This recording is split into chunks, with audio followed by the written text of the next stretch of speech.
Сол өңірде тағы қандай бұлақтар бар? Енді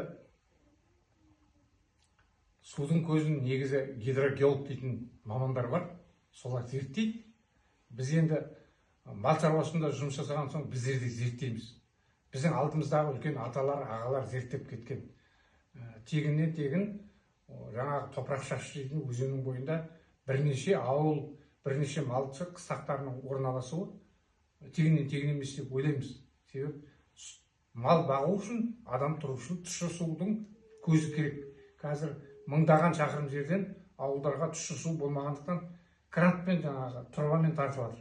Біздің сол аталарымыз біздерге оңай болсын, күн көрістері қиындамасын деген болу керек. Сол тұщы судың көздерін тауып, оқымаса да зерттеп кеткен деп есептейміз. Енді топырақ шашты өзенінің бойында бұлақтың көзі бірнеше бұлақтар бар. Мен енді бала кезімде осы Шолақсай Былқылдақта өстім. Мына Шолақсайдағы арнаның күнбатыс бетінде